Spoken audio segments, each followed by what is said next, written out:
Welcome back to the Maven Show. This is your host Rohit. Today we have Sankarshan Das, the devotee of Lord Krishna. Thank you, Sankarshan, for getting into the show. You're inviting me, Rohit. Awesome. Awesome. It's been a pleasure to have you on and to have you and the listeners to listen to you and to see, like how Lord Krishna can be and being religious is the thing for everyone to be into this world and so on. So either can be on business or either can be on the personal life and so on. So would you just like to give a quick intro about yourself, like how you got started with this devotion of Lord Krishna and so on, and your journey? Well, that's not a quick. That's quite a detailed story. I can Go try to ahead, summarize it. go ahead with a big version, with a big Anyway, I version. was taught as a college, taught study well, get a good education, a good job, become successful, right? But I got to college and I want to know what the meaning. I want to know why I existed. Nobody would tell me. The professors, no one could tell me why I existed. What's the meaning of life? So I went on a search to find out what the meaning of life is. Then I heard about something called self-realization, where you could actually realize your true identity. So I was pursuing self-realization, and I tried one guru, it didn't work. I tried another guru. I was disappointed by results that didn't work. But then somebody turned me on to this Hare Krishna mantra, and it Hare Krishna, Krishna Krishna, Hare Hare, Hare Rama, Rama Rama, Hare Hare, and that really worked. So then I decided to, my career path would be go to India and be a holy beggar in India. That was my career choice. But then on the way to India, I said, wait a minute, if I deny everything, if I renounce everything, then I have to also renounce renunciation. You want to deny everything, you have to deny denial also. So then I decided to stay in, the world and try to change the world. So I hitchhiked to San Francisco and became a hippie singer-songwriter for bringing a new era of love and peace to the world. But that I've faced many disappointments in doing that. But then I became more introspective. I figured out that Lord Jesus was a self-realized soul. What made him perfect? I was wondering, what made Jesus Christ perfect? So I was studying the Bible, trying to find out what made him perfect. And one day I found it. He says, Father, not my will, but thy will be done. But I had one problem. I didn't know what God wanted me to do. I was waiting for the voice for the side, and this is your mission. But no voice was coming. But then I realized, well, wait a minute. I can't hear God, but he can hear me. So I started praying, dear God, please guide me how I can become your perfect servant. And then he sent a Swami, Vishnujana Swami, of the Hare Krishna movement to Austin. And I realized this was God answering my prayer.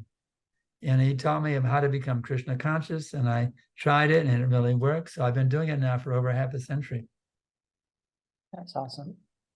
Cool. So, like you did everything to find a purpose in the life. You said you didn't know why you existed. That's right. So there are so many people in this 8.8 billion full of population in this world, I guess so. And there are so many people don't know what they are and like why they are existing. The whole world is in ignorance, actually. That's why there's all these wars going on. They don't know the whole purpose of existence. They think that their goal in life is to enjoy as much as they can their material senses. But this material body is not really us. We're spiritual beings situated within the body. Do you say I body or my body? You see?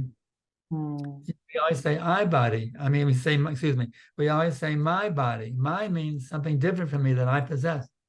So we never say I body. We always say my body. This proves that we're not this body. We actually know I'm not this body. But yet we spend our whole life trying to satisfy these senses, missing the real point of existence, which is to reconnect our spiritual identities with the Supreme Spirit or God. That's the whole purpose of our existence. We forget that point. We get caught up in materialism and completely lose the whole purpose of life, become miserable. Cool. So tell us something about, like happiness. Like what does happiness means? Just like when you water the Buddha, just like when you feed yourself, you just feed the foods in your fingers, or you give it to the belly. you give the food to your belly, because the belly then distributes to the whole body. So in the same way, if you give your loving service to God, who's the root of all existence, then that love goes everywhere. So the way to become happy is to give your love to Krishna or God. You can do it as a Muslim, as a Christian, it doesn't matter, a Sikh, a Jain. But when you give your love to that Supreme Person, then you become satisfied and you give the highest benefit to all living beings. And it really works. Try it, you'll love it. Give your love to that Supreme Being, and you'll be in a state of bliss 24 hours a day. Guaranteed, it works. Cool. So, and tell us like the self-realization, like what does self-realization means, like means realizing who you actually are. You're not your material body. You're an eternal spiritual being. You're part of God. The part is always meant to serve the whole, just like the part of the machine serves the whole machine's function. So since you're part of God, you're meant to serve God. That is your natural position. So self-realization means to realize I'm not this body, but I'm an eternal spiritual being. I'm the eternal servant of God. That's what self-realization is. And in this world, how should someone can have a best relationship with the God? Like Krishna says in the Bhagavad Gita, Krishna tells exactly how to have a perfect relationship with him. He says, Satatam kirtayanto mang yatantrastad devataha namashantastamam yajam nityayukta upasate. Always chanting my glories, endeavoring with great determination. These great souls perpetually worship me with devotion. So if you would chant the holy names of God and engage in his service, that is your perfection. I regularly chant every day the holy names of God, just like we chant Hare Krishna, Krishna Krishna, Hare Hare, Hare Rama, Rama Rama, Hare Hare. The Muslim can chant Allah, Allah. The Christians can chant the holy name of Christ, Christ, Christ, Christ. But we have to chant the holy name of God. That's the perfection of our existence. I get it. Wherever in this world we have everywhere money. So like everyone cheers for money, So everyone cheers for money. Everyone cheers for maybe luxurious thing. Everyone cheers for just this, So no one take care like, yeah, man, let me just go to the temple. Let me just go and worship. Let me just go for thing. What would you like to say to them? Like, what do you think? Like, what's for them? You can't take a penny when you go. When you leave this world, you can't even take one penny with you. So your most important asset that you can carry with you is love of God. You can have money, that's okay. But your most important goal is to develop love of God, because that will carry you to the spiritual world when you leave this body. Your money, you can't buy a ticket to the spiritual world with your money, but with your love, you can buy a ticket to the spiritual world.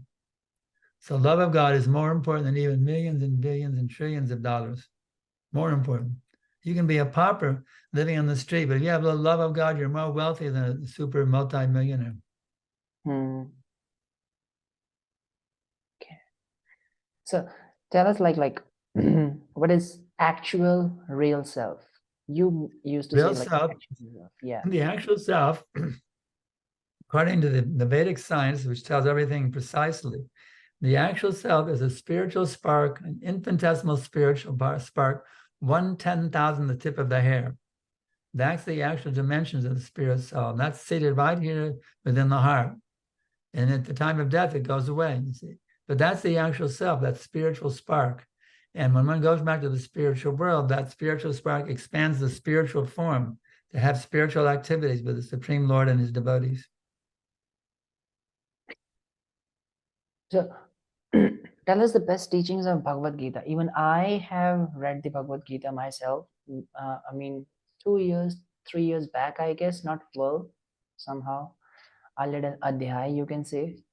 And so tell us, like, I think audience would love to know, like, what are the best teachings of Bhagavad Gita in the personal life?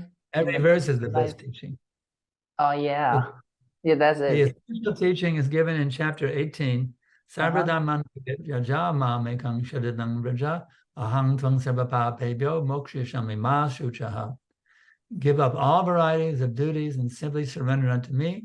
I will deliver you from all your sinful reactions. Do not fear. So that Sarvadhamman, give up all our duties and responsibilities and not being very important, and take your one duty to fully surrender yourself to the Supreme Person. That's the essential teaching of Bhagavad Gita. Surrender to that Supreme Person. Yeah, cool.